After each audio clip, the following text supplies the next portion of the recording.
আসসালামু আলাইকুম। আজকে একটা গল্প বলবো, ইতিহাসের গল্প।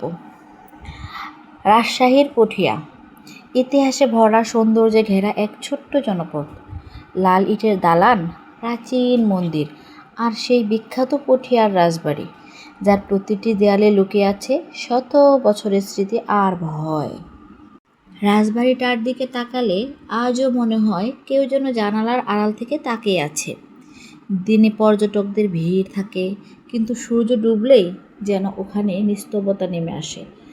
এক অজানা শূন্যতা, যার ভেতর ভেসে আসে কানে আস্তে আস্তে কিছু অজানা ফিসফিস শব্দ। ঢাকা বিশ্ববিদ্যালয়ের ইতিহাস বিভাগের ছাত্র রায়হান। লোককথা আর পুরনো স্থাপত্যের রহস্য খোঁজা তার শখ। বন্ধুরা যখন রাজশাহী ট্যুরের কথা তোলে, সে তখনই বলে ওঠে, আমি কিন্তু রাতে পুঠিয়া রাজবাড়িতে ঢুকবো। শুনেছি ওখানে নাকি রাতে আলো জ্বলে নিজেরাই। বন্ধুরা হাসাহাসি করে, কেউ বিশ্বাস করে, কেউ ভয় পায়, আর কেউ বিশ্বাস করে না। কিন্তু রায়হানের জেদ, ভূত কিছুই নাই, সবই মানুষের কল্পনা। যাই হোক, রাত 11টার দিকে রায়হান তার ক্যামেরা আর টর্চ নিয়ে ঢুকে রাজবাড়ির ভেতরে। হালকা শীত পড়েছে, বাতাসে পুরনো গন্ধ, দালানের দেয়ালে জায়গায় জায়গায় শেওলা, ছাদের ফাটলে বাদুড়ের ছায়া। চারপাশে এমন নীরবতা, যেন কেউ নিঃশ্বাস নিচ্ছে খুব আস্তে আস্তে। মাঝে মাঝে দেয়ালের ওপাশ থেকে ঠক ঠক আওয়াজ আসে, যেন কেউ হাঁটছে। রায়হান ভাবে হয়তো বাদুড় বা বেড়াল, কিন্তু তারপর সে আওয়াজ আবার থেমে যায়, আর শোনা যায় নারী কণ্ঠের ধীর গান। রাত্রি গভীর হলো, রাজা ফিরবে না আর। রায়হান হঠাৎ থেমে যায়, গলা শুকিয়ে আসে, গানের দিকটা খুঁজে দেখে পুরনো রানীমহলের দরজাটা অল্প একটু খোলা, ভেতর থেকে কুয়াশার মতো আলো বের হচ্ছে।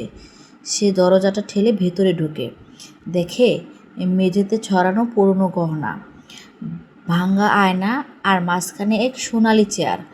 চেয়ারে বসে আছে এক মহিলা, রাজকীয় পোশাক, গলায় মুক্তোর মালা, মুখে অদ্ভুত শান্ত হাসি।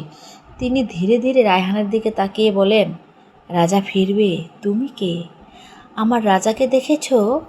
রায়হানের গলা শুকিয়ে যায়, সে পেছনে সরতে চায়, কিন্তু দরজা নেই। যেদিকে এসেছে সেটা এখন দেয়াল।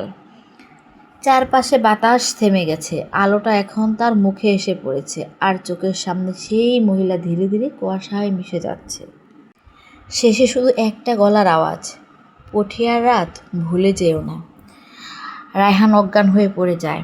পরের দিন সকালে স্থানীয়রা দেখে রাজবাড়ির সামনে পড়ে আছে অচেতন এক ছেলে, তার হাতে ধরা ভাঙা ক্যামেরা, আর স্ক্রিনে শুধু একটাই ছবি ধরা, এক নারী রাজকীয় পোশাকে সোনালি চেয়ারে বসে, আর তার পেছনে লেখা, রাত্রি হলো গভীর। সকালের রোদ রাজবাড়ির উঠোনটা শান্ত মনে হলেও স্থানীয়দের চোখে আতঙ্কের ছায়া স্পষ্ট। রায়হানকে যখন অচেতন অবস্থায় পাওয়া যায়, তখন তার মুখে কাদা, ঠোঁটে শুকনো রক্ত, আর চোখ দুটি খোলা, যেন কিছু ভয়ানক দেখেছিল। গ্রামবাসীরা কেউ তার কাছে যেতে চায়নি। এক বৃদ্ধ শুধু ধীরে ধীরে বললেন, ও বুঝি রানীমহলেই ঢুকে পড়েছিল। পুঠিয়ার ইতিহাসে এক সময় রাজা হরিশ্চন্দ্র ছিলেন ন্যায়পরায়ণ কিন্তু যুদ্ধে ব্যস্ত রাজা। তার স্ত্রী রানী চন্দ্রলেখা ছিলেন অতুলনীয় সুন্দরী, সঙ্গীতপ্রেমী, আর গভীরভাবে আল্লাহতে বিশ্বাসী। রাজা যুদ্ধ থেকে ফিরবেন এই আশায় প্রতি রাতে রানী প্রাসাদের জানালায় বসে গুনগুন করে গান গাইতেন, রাত্রি হলো গভীর, রাজা ফিরবে না আর। কিন্তু এক রাতে খবর আসে রাজা যুদ্ধক্ষেত্রে নিহত হয়েছেন। সেই রাতেই রানী নিজের শয়নকক্ষে আগুন ধরিয়ে দেন। জ্বলন্ত প্রাসাদের ভেতর থেকে তার চিৎকার জেগে ওঠে পুরো রাজবাড়ি। আর সেদিনের পর থেকে কেউ রানীমহলের দরজা খুলতে সাহস করেননি। লোককথায় আছে রানী নাকি মরেননি, তার আত্মা রাজাকে খুঁজে ফিরছে আজও, এখনও সেই রাজবাড়িতেই। দুপুরে হঠাৎ রায়হানের চোখ খুলে যায়, সে আতঙ্কে চিৎকার করে ওঠে, সে আমার সাথে কথা বলেছিল, সে বলেছিল রাজা ফিরবে। সবাই ভেবেছিল সে হয়তো মানসিকভাবে ভেঙে গেছে, কিন্তু রায়হানের ব্যাগ থেকে পাওয়া গেল একটা পুরনো রূপার চুড়ি, যেটা কেউ চিনতে পারেনি। তবে স্থানীয় ইতিহাস গবেষক বললেন, এই নকশার চুড়ি শুধু রাজপরিবারের মেয়েরাই পরত। রায়হান ঠিক করলো সে এবার সত্যিটা জানবে। সে স্থানীয় মসজিদের ইমাম সাহেবের সাথে দেখা করে সব বলে দেয়। ইমাম সাহেব তাকে সাবধান করে বললেন, ওটা জিনের খেলা। রানী যদি মুসলমান ছিলেন তার আত্মা ফিরতে পারবে না। তুমি যা দেখেছো তা জিনের রূপ। কিন্তু রায়হান থামেনি। সেই রাতে সে আবার রাজবাড়ির কাছে গেল, তবে এবার দূর থেকে, হাতে শুধু ভয়েস রেকর্ডার। রাত 1টা বাজে। হঠাৎ বাতাস কাঁপতে থাকে আর শোনা যায় দূর থেকে সেই গানের সুর। রাত্রি হলো গভীর। এরপর এক নারী কণ্ঠ ধীরে ধীরে বলে ওঠে, রায়হান, আমাকে রাজার কাছে ফিরিয়ে দাও। রেকর্ডারটা বন্ধ হয়ে যায়। রাজশাহীর পুঠিয়া রাজবাড়ি এখন চারদিকে আলোচনার কেন্দ্র। রায়হানের নিখোঁজ হওয়ার খবর ছড়িয়ে পড়েছে সংবাদপত্রে। পুলিশ এসে খুঁজে দেখে কোনো দেহ নেই, কোনো রক্ত নেই, শুধু রাজবাড়ির রানীমহলের দরজায় লেখা লাল অক্ষরে এক লাইন, সে রাজাকে ফিরিয়ে এনেছে। সেই রাতে স্থানীয় ইমাম সাহেব এক অদ্ভুত স্বপ্ন দেখেন এক নারী সাদা পোশাক পরে বলছেন, আমার রাজা ফিরে এসেছে, কিন্তু পথ ভুলে গেছে।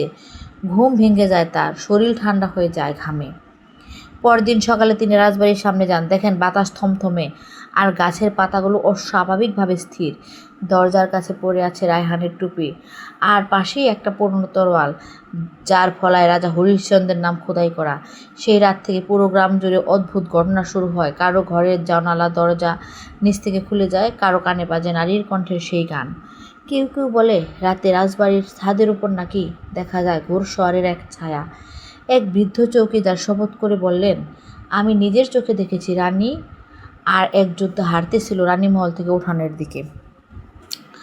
কিন্তু তার কথা শেষ হওয়ার আগেই বৃদ্ধ অসুস্থ হয়ে পড়ে। সে আর কোনোদিনও সুস্থ হয়নি। 2 সপ্তাহ পর হঠাৎ রায়হানের ফোনের সিম সক্রিয় হয়। একটা ভয়েস মেসেজ আসে তার বন্ধুর মোবাইলে। ভয়েসটা খুবই বিকৃত, কিন্তু শোনা যায় স্পষ্ট কিছু শব্দ। আমি ওদের দেখেছি, ওরা ওখানে বন্দি ছিল 100 বছর। রানী শুধু রাজাকেই নয়, নিজেকেও অভিশাপ দিয়েছে। বলেছিল যে কেউ সত্য জানতে চাইবে সে আর ফিরবে না। মেসেজ শেষ হয় এক ভয়ঙ্কর হাসির শব্দে, আর শোনা যায় নারী কণ্ঠের আবার সেই গান, রাত্রি হলো গভীর, রাজা আর ফিরবে না। আজও পুঠিয়া রাজবাড়ির কেউ রাত কাটাতে সাহস করে না। স্থানীয়দের বিশ্বাস, প্রতি পূর্ণিমা রাতে রানীমহলের জানালায় শুধু মৃদু আলো জ্বলে ওঠে, আর দূর থেকে ভেসে আসে একই গান। কেউ কেউ বলে রানী চন্দ্রলেখা তার রাজাকে ফিরে পেয়েছেন, কিন্তু ওরা দুজনে এখন এই পৃথিবীর নয়। রাজবাড়ির প্রতিটি দেয়ালে আজও তাদের ছায়া লেগে আছে।